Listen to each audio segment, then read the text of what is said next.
हिमाचल प्रदेश में सालाना करोड़ों की संख्या में सैलानी जो हैं यहाँ की खूबसूरत वादियों में घूमने के लिए पहुँचते हैं और ऐसे में हिमाचल प्रदेश में पहुँचने का मुख्य स्रोत सड़कें हैं।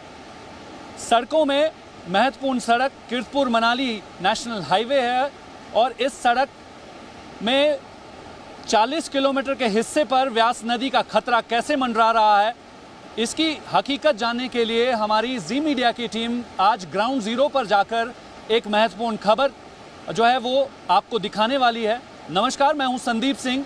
आज मनाली से हम अपनी इस खास रिपोर्ट की शुरुआत करेंगे क्योंकि पिछले साल में जिस तरीके से बरसात ने कहर बरपाया है उसका असर इस सड़क पर भी पड़ा है और ऐसे में ये खतरा इस बार की बरसात में फिर मंडरा रहा है। सबसे पहले स्पॉट की तस्वीर दिखाना ज़रूरी है क्योंकि जिस तरीके से कुल्लू मनाली के लिए ये लाइफलाइन नेशनल हाईवे 03 है जिसकी कुल दूरी 40 किलोमीटर की है और इस पर 200 करोड़ से ज़्यादा का खर्च इसके निर्माण में हुआ है। तो ऐसे में इस महत्वपूर्ण सड़क पर किसका खतरा मंडरा रहा है ये दिखाना आपको बेहद ज़रूरी है। सबसे पहले कैमरा पर्सन से मैं चाहूँगा कि एक बार इस हिस्से पर पैन करके दिखाए। हालांकि टेम्परेरी तौर पर इस तरीके से नदी का जो ये बहाव है इसको दूसरी तरफ बदलने के लिए इस तरीके से ड्रेजिंग की गई है। मक को जो है वो नदी से इकट्ठा करके इस तरीके से ढेर के रूप में लगाया गया है ताकि सड़क पर जो है वो खतरा कुछ समय के लिए कम हो सके। लेकिन दूसरी तरफ की तस्वीर आपको दिखाना चाहूँगा कि लगातार जिस तरीके से पहाड़ों पर भी टेम्परेचर बढ़ता जा रहा है तो ग्लेशियर्स और बर्फ़ पिघलने के बाद इस ब्यास नदी का जलस्तर फिलहाल अभी इतना है, लेकिन कुछ ही दिनों में ये जलस्तर कई गुना बढ़ जाएगा और ऐसे में ये जो टेम्परेरी यहाँ पर डैम बनाया गया है ये नदी का पानी जो है कभी भी इस हाईवे की तरफ जो है वो बढ़ सकता है और ऐसे में खतरा जो है उस वक्त बढ़ जाएगा जब पानी जो है इसका बहाव इस तरफ आएगा तो ये हाईवे को बचा पाना आने वाले समय में बेहद मुश्किल हो जाएगा। यही दिखाने की कोशिश जो है हमारी टीम आज इस खास रिपोर्ट में करेगी। कहीं ना कहीं national highway authority of India इस हाईवे की देखरेख करता है और ऐसे में इसकी प्रोटेक्शन की जिम्मेवारी भी जो है वो NHAI की है। लेकिन फिलहाल पिछले कई महीनों में इस हाईवे को जो है जिस तरीके की प्रोटेक्शन मिलनी चाहिए थी वो महज कागज़ों में दिखाई दे रही है, लेकिन ज़मीनी स्तर को दिखाना बेहद ज़रूरी है कि किस तरीके से ये हाईवे पर अगर किसी भी तरीके का असर होता है तो कुल्लू मनाली के पर्यटन व्यवसाय हो, बागवानी हो, स्थानीय लोगों की रोज़मर्रा की ज़िंदगी में इसका असर बुरी तरीके से देखने को मिल सकता है।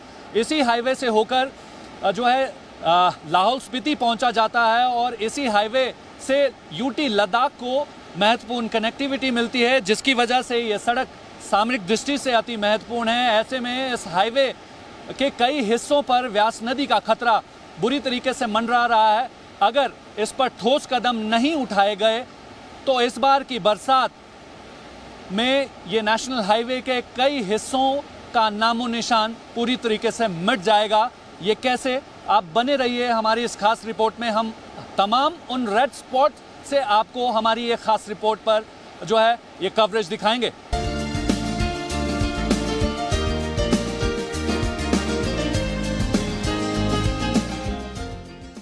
आपसे ये जानना चाहेंगे कि इस वक्त एक महत्वपूर्ण चर्चा जो है वो इस पूरे ही इलाके में चल रही है कि कुल्लू मनाली को जोड़ने वाले हाईवे पर खतरा मंडरा रहा है। खतरा किसका मंडरा रहा है और वजह क्या है?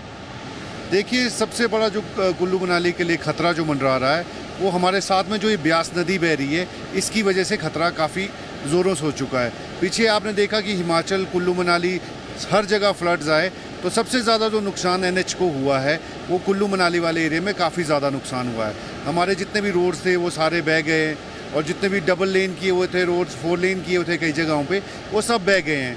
मुझे क्या नाम सूत्रों से सुनने को ये मिला है इस रोड पे लगभग 750 करोड़ के करीब रुपए खर्च हुए हैं। अगर यही कंडीशन रही और नदी को फिर से क्या नाम फ्लड प्रोटेक्ट नहीं किया गया तो हमारा ये 700 करोड़ की जो 50 करोड़ की जो राशि है ये फिर से शायद हमें कहीं ना कहीं से इकट्ठा करके कहीं और से ही रोड निकालना पड़ेगा। आपसे ये जानना चाहूँगा कि जिस तरीके से ये 40 किलोमीटर का डिस्टेंस है और नेशनल हाईवे 003 है, फिलहाल अभी जो है इस तरीके की प्रोटेक्शन जो है वो लगातार कई जगह पे की जा रही है और काफ़ी लंबे समय से की गई है, लेकिन क्या ये जो ड्रेजिंग की गई है ये परमानेंट सॉल्यूशन है? क्या कोई और खतरा आपको लग रहा है कि बरसात मानसून 1-1.5 महीने में आ जाएगी और जिस तरीके से पिछली बाढ़ ने ये एरिया को ज़बरदस्त तरीके से नुकसान पहुंचाया, तो इस बार मन में डर क्या बैठ रहा है और इसका इम्पैक्ट क्या होगा? देखिए, टूरिज़्म इंडस्ट्री के दिल में तो सबसे ज़रूरी एक ही चीज़ होती है कि कनेक्टिविटी की ज़रूरत होती है, जो कि हमारे पास सिर्फ एक ही साधन है कनेक्टिविटी का, जो कि NH और ये रोड्स हैं। नो डाउट मतलब काफ़ी रोड्स अच्छे हुए हैं, बहुत सालों के बाद हमारे को NH का खुले रोड्स देखने को, टनल्स के थ्रू आने को मिला है, बहुत अच्छे हुए हैं। पर जहाँ पर इनकी प्रोटेक्शन होनी थी, वो क्वालिटी ऑफ वर्क कहीं ना कहीं मिसिंग है। उसी के तौर पे मैं ये जोड़ना चाहूँगा, जो अभी ये रिवर की जो आप ड्रेजिंग बता रहे हो, दोनों तरफ से रिवर को खाली करके ये पत्थर भरे गए हैं, पत्थर रेत भरी गई है, ये तो सिर्फ एक छोटा सा मैं कहूँगा धूल झोंकने वाली बात है। बच्चे जिस हिसाब से रेत के बीच में छोटी सी नदी का पैसेज बनाते हैं, अल्टीमेटली वो सारा गिर के नदी को एक डैम के रूप दे देगा और वो पेड़ पौधे आके उसको जाम कर जाएंगे। कल दिन को ये बहुत बड़ा एक फ्लड्स के टाइम डैम की साइट बन जाएगी और जब ये इसको तोड़ेगी तो नीचे का जो भी एरिया नदी के साथ जो बचा खुचा एरिया रह चुका है पिछले फ्लड्स में, वो भी सारा बह के चला जाएगा। इसके साथ में हमारे टूरिज़्म की जितनी भी होप्स हैं, जितनी भी हमारी सड़क से जुड़े हुए कनेक्टिविटी है, हमारे बुंतर एयरपोर्ट तो हमारा कभी चलता ही नहीं है, और उसके साथ में अगर ये कनेक्टिविटी भी रोड की हमारे बीच से ख़त्म हो गई तो टूरिज़्म लाइन तो कहीं ना कहीं पहले से डूबा हुआ है और यहाँ पर 100% डूब जाएगा।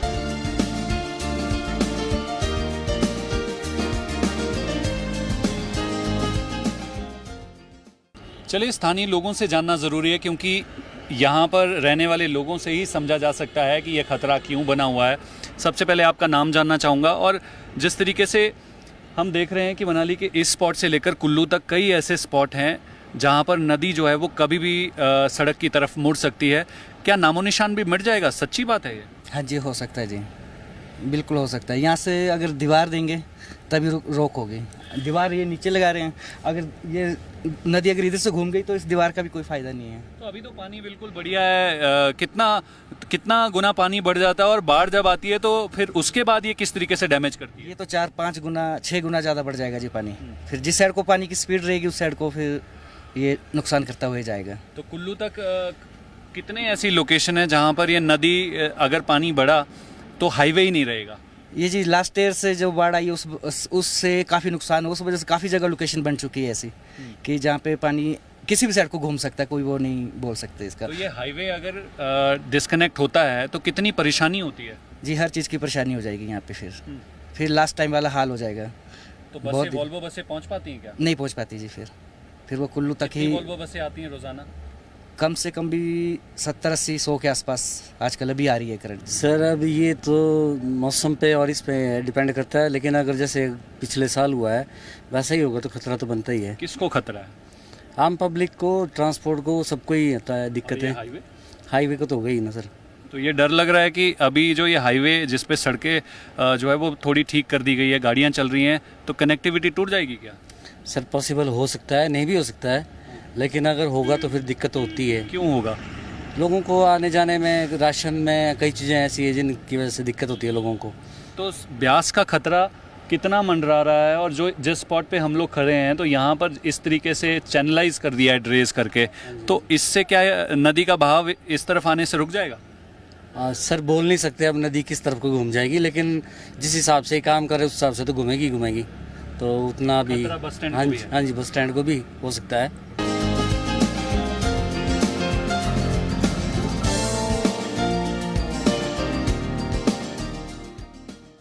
आप यहाँ के स्थानीय हो, किस तरीके से व्यास नदी में जो है बाढ़ आने के बाद खतरा मंडराता है? हालांकि जो ये 40 किलोमीटर का डिस्टेंस है कुल्लू से मनाली को जोड़ने वाले इस हाईवे पर, क्या सच में ब्यास नदी का खतरा मंडरा रहा है? क्या इसका नामो निशान मिट सकता है? तो क्यों? जी संदीप जी, जैसा कि लास्ट ईयर भी 9 जुलाई को जो फ्लड आया था, तो इस पे कोई ऐसा है नहीं कि जिसने ये देखा नहीं। तो 1.5 महीने के बाद दोबारा से मानसून आएगा। जो ये अभी देखो मनाली में जो टूरिज़्म है ये भी पीक पे है, तो ट्रैफिक भी बहुत लग रहा है। तो इससे जितनी परेशानियाँ हो रही है, हमें टूरिज़्म के लिए नहीं देखना है, हमें जो आम आदमी को परेशानी है उसको भी देखना है। जो NHI वालों ने जो कुल्लू से मनाली के बीच में जो रोड डैमेज हुआ था, इन्होंने क्या किया कि खाली कनेक्टिविटी को जोड़ दिया। जो सेफ्टी वॉल थी वो तो इन्होंने दिया नहीं, और 1.5 महीने के बाद दोबारा मानसून आएगी, ब्यास फिर वैसा ही रुद्र रूप धारण करेगी, तो कैसे करेंगे? जो ये रोड बची हुई है ये भी ख़त्म हो जाएगी। बहुत बहुत हद से ज़्यादा आप पूछो मत, मतलब बुरी तरह से मतलब हर जगह पे बुरी तरह से मतलब तबाही और बहुत नुकसान हुआ। जो नेशनल हाईवे है इसमें NHAI ने अभी तक भी प्रॉपर ढंग से कोई भी रोड नहीं बनाया है, और आगे लगभग 1.5-2 महीने के बाद नदी दोबारा उसी रूप में बरसात भी आने वाली है। कहीं ऐसा ना हो कि दोबारा हमारे लिए रोडों का नुकसान करना पड़े। एक तो टूरिज़्म है हमारे लिए, और अभी जुलाई से अगस्त में बागवान का भी वो सेब का वो परेशानियाँ बहुत ज़्यादा है, तो उसके लिए NHAI को दोबारा सोचना चाहिए कि मतलब रोड किस तरह से हम जल्द से जल्द ठीक करें, क्योंकि अगर ये इस हिसाब से रहा तो हमारे लिए बहुत परेशानी हो रही है।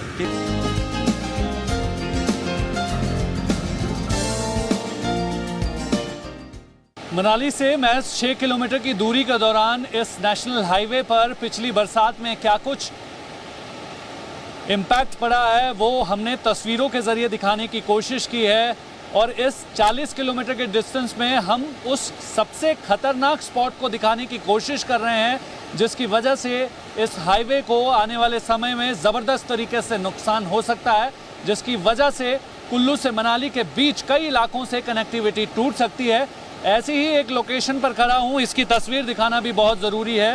ये ग्रीनटेक्स बैरियर के साथ का इलाका है, और यहाँ पर ड्रेज करने के बाद जो है वो पिछले कुछ महीनों में कुछ इस तरीके से नदी का बहाव जो है इस तरफ रखा गया है, लेकिन लगातार पानी बढ़ने के बाद जो है जहाँ पर ये ड्रेज करके ढेर जो है ये बनाई गई है, आप देख सकते हैं कि महज कुछ फीट की दूरी अब बची है, और अगर ये हिस्सा टूटा तो यहाँ से नदी का पानी जो है फिर से एक बार इस नेशनल हाईवे की तरफ बढ़ेगा, और इस पहले से ही क्षतिग्रस्त हिस्से को जो है वो दोबारा क्षतिग्रस्त कर सकता है। और जिस तरीके से पिछले बरसात में आई बाढ़ के बाद इस डबल लेन सड़क को जिस तरीके की क्षति पहुंची है, तो तबाही के निशान आज भी मौजूद हैं।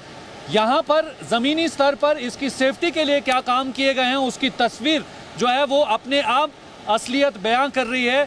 इस महत्वपूर्ण लोकेशन की जानकारी भी देना चाहूँगा कि ये ग्रीनटेक्स बैरियर के आसपास के इलाकों में जो है काफ़ी रिहाइश ये इलाका है। यहाँ पर ये आप देख सकते हैं कि इस स्थान पर जो है वो सब्जी मंडी है, होटल्स हैं, लोगों की दुकानें हैं, बहुत सारे घर हैं, तो काफ़ी ऊपर से जो नदी है वो अपना रुख पहले से ही मोड़ चुकी है और इस पूरे इलाके को बुरी तरीके से क्षतिग्रस्त कर चुकी है। यहीं से वो तस्वीरें पूरी दुनिया में वायरल हुई थी जब यहाँ से वॉल्वो बसेस और कई गाड़ियों को जो है वो ब्यास नदी का बहाव ज़बरदस्त तरीके से बहा कर लेकर गया था, और Punjab roadways transport corporation की बस को भी ठीक इसी लोकेशन से बहाकर जो है वो पानी लेकर गया था, जिसमें सवार लोग जो है अपनी जान गंवा चुके हैं। जिस तरीके से इस महत्वपूर्ण लोकेशन से ग्राउंड ज़ीरो की हकीकत दिखाना बेहद ज़रूरी है, तो कहीं ना कहीं इस 6 किलोमीटर के डिस्टेंस में कई सारे ऐसे मल्टीपल रेड स्पॉट है जहां पर सेफ्टी के नाम से आज तक कुछ भी नहीं किया गया है, जो कि कई सारे सवाल खड़े कर रहा है। यहाँ से आगे अब कुल्लू की तरफ बढ़ लेते हैं और वहाँ पर भी कई सारे ऐसे स्पॉट हैं, उसको दिखा देते हैं। आप बने रहिए हमारे साथ।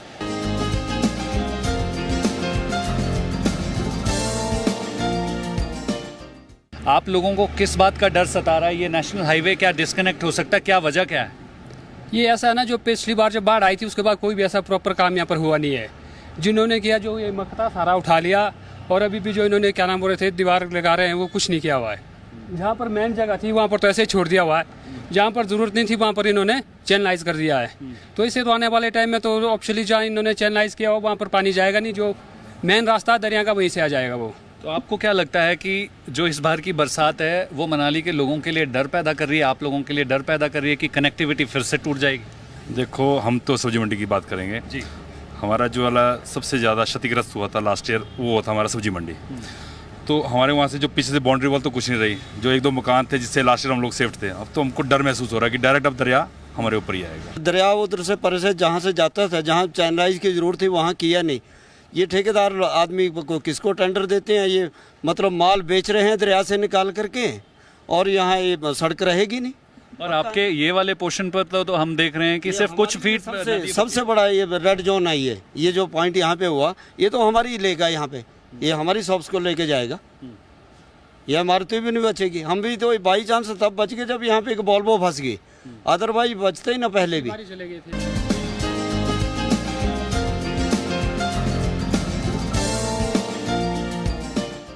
चलिए इस हिस्से को दिखाना भी बहुत ज़रूरी है। जिस तरीके से पिछले साल बाढ़ आई थी तो ये वाला हिस्सा जो है पूरी तरीके से क्षतिग्रस्त हो गया था। हालांकि टेम्परेरी तौर पर NHAI ने इसको ठीक कर लिया है, लेकिन जिस स्थिति में ये है उसकी ज़मीनी तस्वीर खुद ब खुद बयां कर रही है कि इसकी प्रोटेक्शन के लिए ज़मीनी स्तर पर क्या कुछ किया गया है। दूसरी तरफ की तस्वीर जो है उस तरफ की दिखाना चाहूँगा कि यहाँ पर भी नदी के बहाव को चैनलाइज करके दूसरी तरफ मुड़ा गया है, लेकिन टेम्परेरी तौर पर नदी का पानी फिलहाल दूसरी तरफ है। लेकिन जिस तरीके से लगातार व्यास नदी का पानी हर साल जून, जुलाई, अगस्त में बढ़ता है और बरसात होने के बाद जो है कई गुना बढ़ जाता है, तो ऐसे में इस स्थिति में इस हिस्से को भी खतरा जो है वो लगातार बना हुआ है इस हिस्से पर।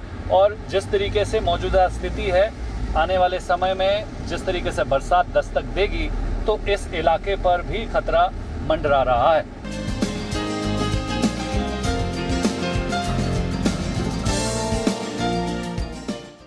इस हाईवे के एक और रेड स्पॉट पर हम पहुंच चुके हैं। यहाँ की तस्वीर भी दिखाना चाहेंगे। जिस तरीके से पिछली बाढ़ में तबाही हुई उसकी तस्वीर यहाँ पर देखी जा सकती है। डबल लेन सड़क थी, अब सिंगल लेन रह चुकी है। यहाँ पर तबाही के निशान जिस तरीके से मौजूद हैं अपने आप स्थिति बयां कर रहे हैं। यहाँ पर भी खतरा इसलिए मंडरा रहा है क्योंकि दूसरी और तस्वीर दिखाना चाहेंगे कि किस कदर जो है ये व्यास नदी का इलाका बाढ़ के बाद जो है उसके चपेट में हमेशा से रहता ही है। यहाँ पर भी ड्रेजिंग की गई है, टेम्परेरी इलाज यहाँ पर भी किया गया है। लेकिन जिस तरीके से अगर व्यास का पानी बढ़ेगा और बाढ़ आएगी तो पूरा बाढ़ का पानी यहाँ पर दोबारा से इस इलाके को क्षतिग्रस्त कर सकता है। तो ऐसी ही स्थिति लगातार मल्टीपल स्पॉट में है और इसकी तस्वीर हम लगातार आपको दिखाते जा रहे हैं।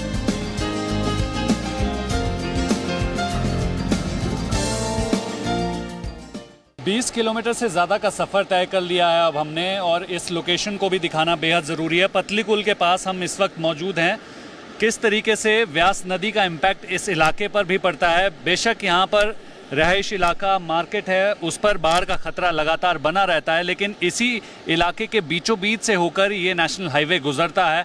ऐसे में पिछली बाढ़ ने यहाँ पर भी ज़बरदस्त तरीके से तबाही मचाई थी, जिसके बाद टेम्परेरी तौर पर ड्रेजिंग यहाँ से भी की गई है और जिस तरीके से नदी का बहाव दूसरी तरफ किया गया था, लेकिन यहाँ पर देखा जा सकता है कि ड्रेजिंग का ये हिस्सा जो है वो अब टूट चुका है।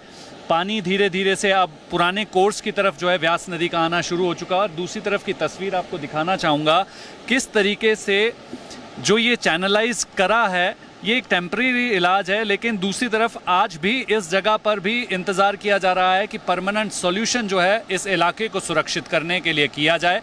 लेकिन ज़मीनी हकीकत है क्या, ये तस्वीरें साफ बयां कर रही हैं। यहाँ से आगे भी बहुत सारी लोकेशंस हैं, वो भी दिखा देते हैं।